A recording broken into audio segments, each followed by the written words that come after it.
Par ce message du chef de l'État porté lors de la montée des couleurs ce matin, l'invite est à l'abnégation au travail et à la poursuite du combat contre l'impérialisme.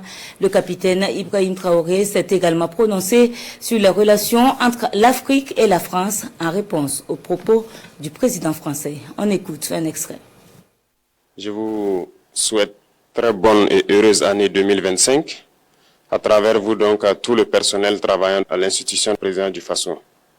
Je souhaite que 2025 soit une année pleine de santé pour vous, votre famille et vos proches, pour que vous puissiez donner le maximum de vous-même dans le travail pour le bonheur de notre peuple.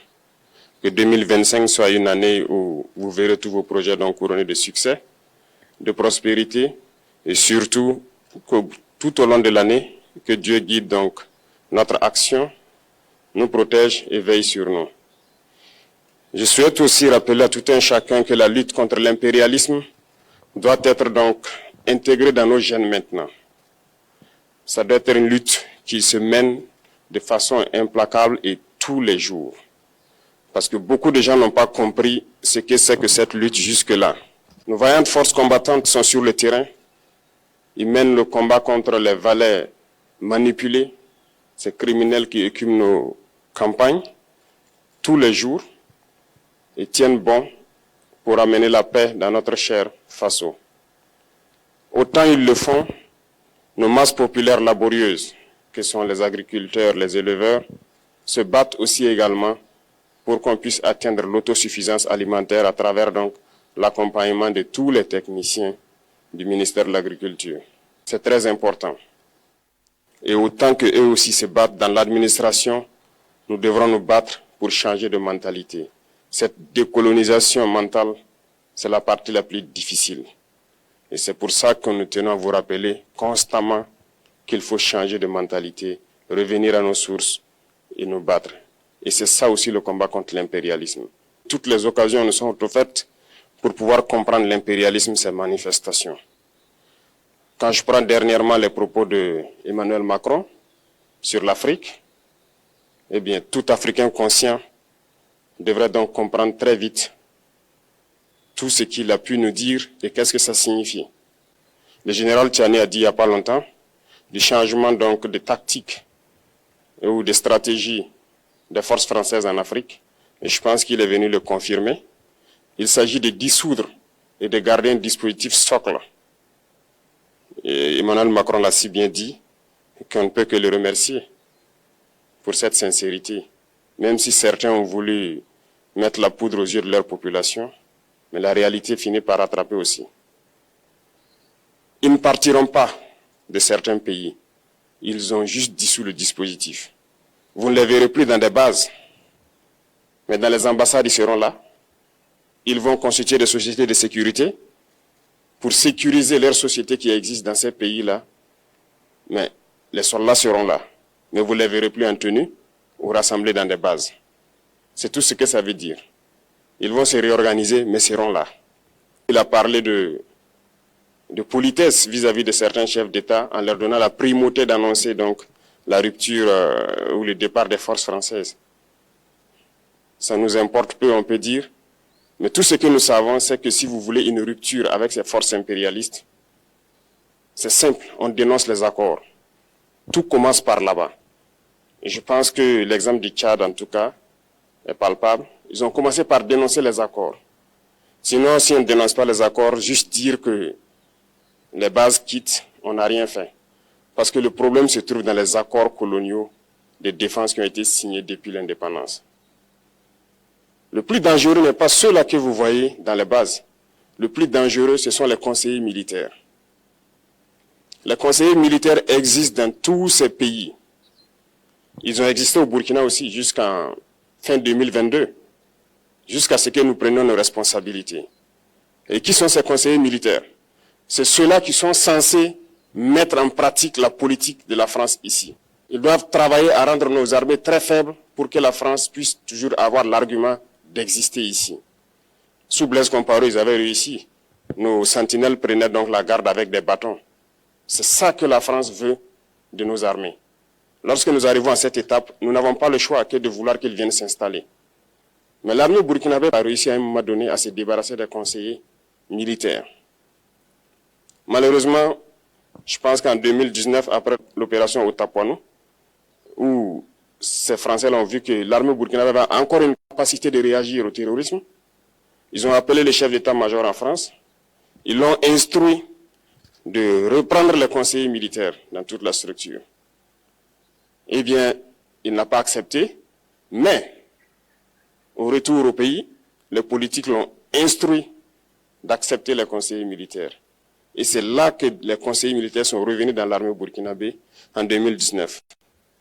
Avec toutes les conséquences qu'on connaît, l'armée était en train de disparaître dans les années 2020-2021. Et d'ailleurs, c'est le moment où beaucoup de militaires ont dû déserter parce qu'il n'y avait plus d'espoir. On était en train de s'effondrer. Voilà un peu comment ils travaillent. À l'état-major général des armées, dans tous les états-majors d'armée, dans les écoles, c'est eux qui sont censés dicter la politique de notre armée. C'est eux qui nous disent combien recruter, quand recruter et qu'est-ce qu'il faut en faire. Ils sont dans les écoles pour nous dire comment il faut les former et ainsi de suite. Tant que ces conseillers militaires sont là, vous n'êtes pas indépendant. Votre armée aura juste l'apparence d'une armée qui sera là en train de faire des parades, du cirque. Mais lorsque viendra la guerre, vous vous rendrez compte que la parade, c'est une chose, mais la guerre, c'est une autre chose. Il faut rompre les accords. C'est la seule façon d'avoir une armée indépendante et se construire, être fort. Mais beaucoup de gens ne le comprennent pas peut-être. Et même avec ces accords, la France choisit dans nos États des élèves officiers pour aller les former. C'est à travers ces mêmes accords.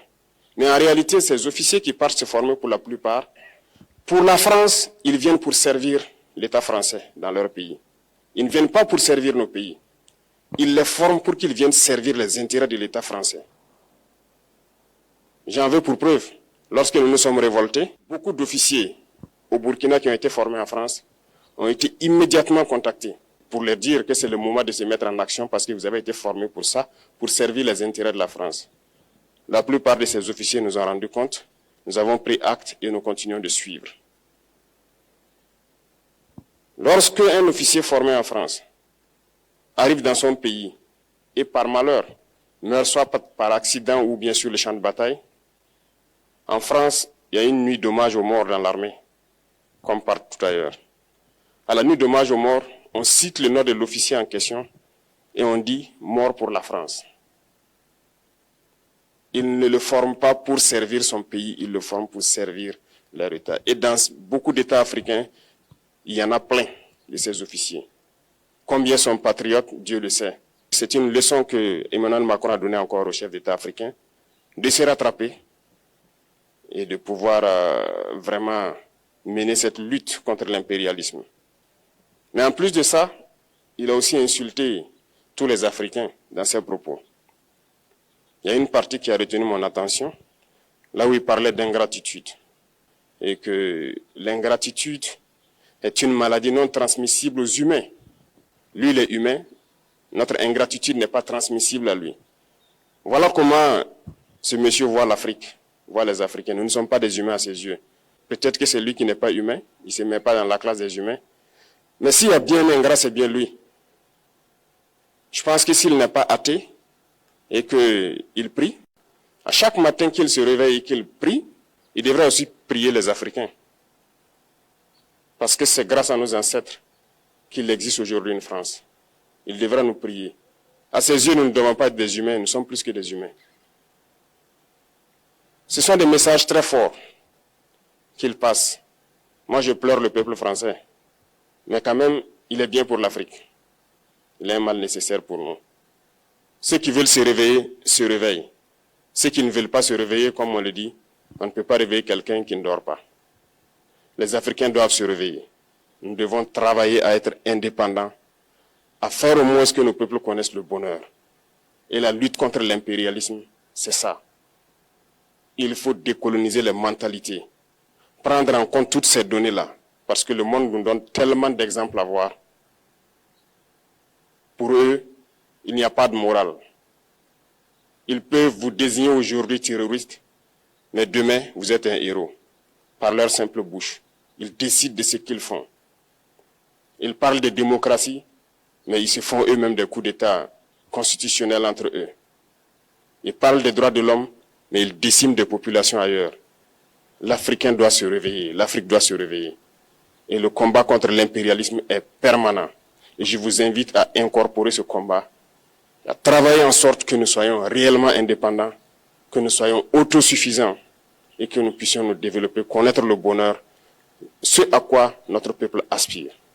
Merci, je vous souhaite une très bonne journée, une très bonne semaine et une très bonne année. Et que, à la fin de cette année 2025, en faisant la rétrospective, nous devrons nous dire que nous avons apporté un grand plus à notre nation. Merci beaucoup à tous, que Dieu vous bénisse et que Dieu protège notre chère patrie. La patrie ou la mort, nous vaincrons.